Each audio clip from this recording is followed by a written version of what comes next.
সালাতে যখন মানুষেরা সেজদা দেয় সেক্ষেত্রে যখন দাঁড়ায় পা কিভাবে রাখবেন, বিশেষ করে দাঁড়ানো অবস্থায় পা কতটুকু ফাঁকা থাকবে এবং যখন সে সাজদায় যায় তখন পা কোন অবস্থা থাকবে যদি বলেন।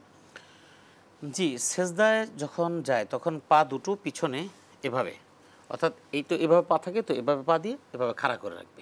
এটা হলো সেজদায় গেলে। আবার কি এভাবে মিলানো লাগবে দুইটা পায়ের গোড়ালি এক জায়গায় এরকম কিছু না, আছে? এরকম কিছু না, দুইটা পা এভাবে দাঁড় করে রাখবে। এখন এটার বিষয়টা হলো যে আমার ওই পাটা কতখানি দূরত্ব থাকে, দাঁড়ানোর সময় আমার কতখানি। আসলে আমাদের দেশে ওলামায়ে কেরাম, বিশেষ করে আমাদের ওস্তাদরা দেখেছি ছোটোবেলায় বসে মাঝখানে 4 আঙ্গুল পরিমাণ ফাঁক রাখবা না, এরকম কোনো বিধিনিষেধ নেই। কারণ আপনি 4 আঙ্গুল পরিমাণ কীভাবে রাখবেন? একটা মানুষ যদি হেলদি হয় শারীরিক গঠনের উপরে গঠনে, তখন সে 4 আঙ্গুল যদি করতে যায় তাহলে তো সে পড়ে যাবে তার বেলা।